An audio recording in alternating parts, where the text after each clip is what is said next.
My dear students, Assalamu alaikum. How are you all? Mahpara, Sidra, Rahmin, Abdurrahman, Rizwan and Hadid. Hopefully all of you are doing well at home. Today weather is very beautiful. But manage your studies along with it. Time is very precious. Don't let it slip out of your hands. Today, according to video schedule, there is the turn of the English lesson, and the letter writing was going on in our class routine. The topic is letter number 14. We have shared the rules and the steps thoroughly inside the class, and routine classwork today we'll share. Letter number 14. Book is Grammar and Composition. So kindly open your book, page number 24 in new books and 23 in old books. Letter number 14. So presently you are spending the pandemic lockdown at home. So don't skip your study routine. Manage it side by side. It will give you comfort during the days of exam. Hopefully you have opened the books. Page number 24, letter number 14. At first there is the severe need to understand that what is the question. Question is, write a letter to your sister thanking her for a gift. Write a letter to your sister thanking her for a gift. आपकी sister ने आपको एक gift भेजा है और आपने अब अपनी सिस्टर को इसका शुक्रिया कहना है. आप कैसे कहेंगे? हमें पता है कि सबसे पहले there is the need in step number 1 to write down the header of the letter and how important the punctuation marks are there in the header, you are aware about it. So देखिए, examination hall, then comma, city A full stop, B full stop, C full stop and then comma.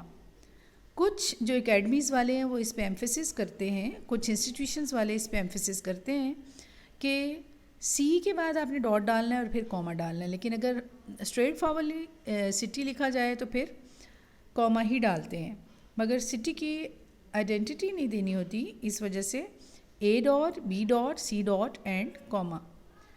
Dated 8 September, comma 2021 full stop. Examination hall, comma city A full stop, B full stop, C full stop and then comma. Dated 8 September, 2021 full stop. This is known as header. Header आपने ऐसे ही लिखना है चाहे जो भी letter आए. उसके बाद सैल्यूटेशन वर्ड है डियर सिस्टर. सिस्टर को हम लेटर लिख रहे हैं, उसके बाद कॉमा ज़रूर डालें. Don't forget to put comma there after writing dear sister.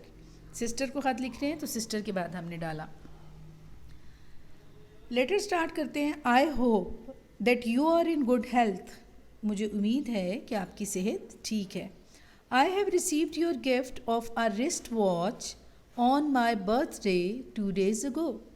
अब जो लेटर लिख रहे हैं उनकी बर्थडे पे उनकी सिस्टर ने उनको गिफ्ट भेजा है और वो गिफ्ट रिस्ट वॉच है. रिस्ट वॉच आपको पता है कि हाथ पे बांधने वाली, बाजू पे बांधने वाली जो घड़ी है उसको हम रिस्ट वॉच कहते हैं.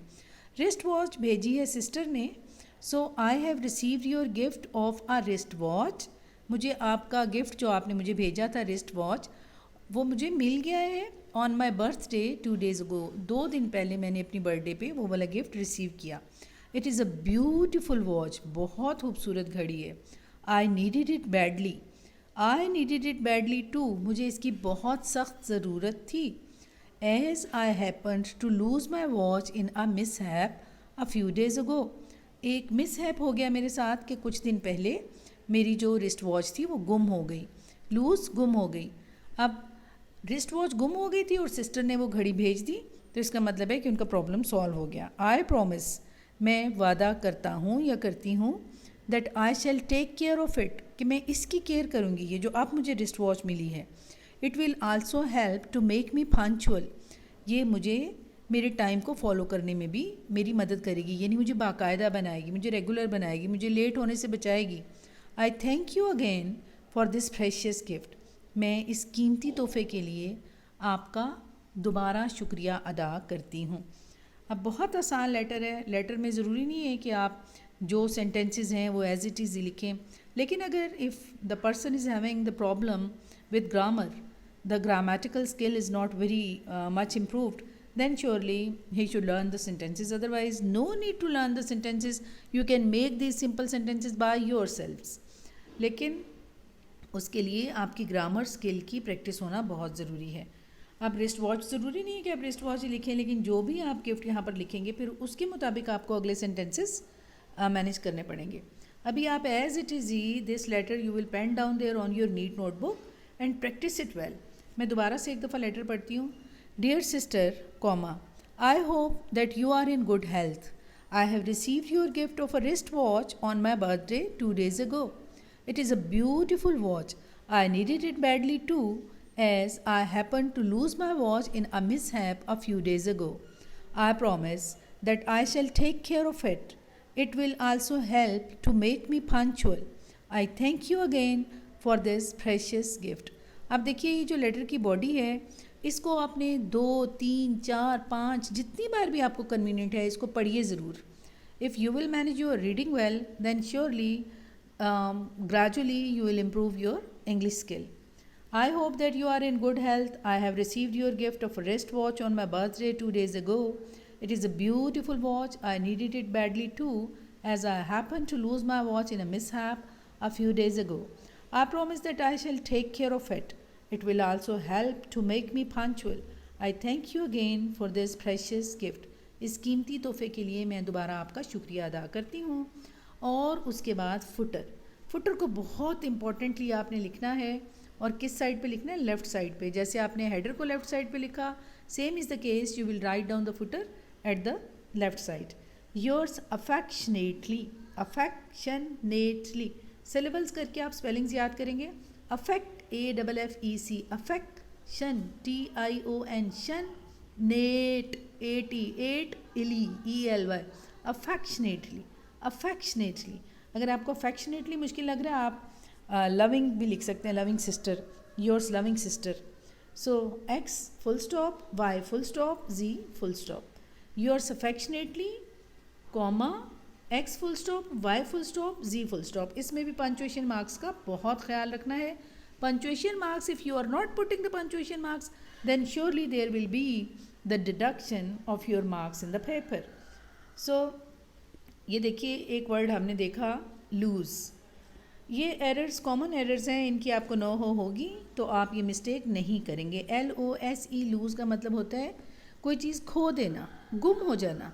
आई happen to lose my watch, ये सेंटेंस हमने लेटर में पढ़ा.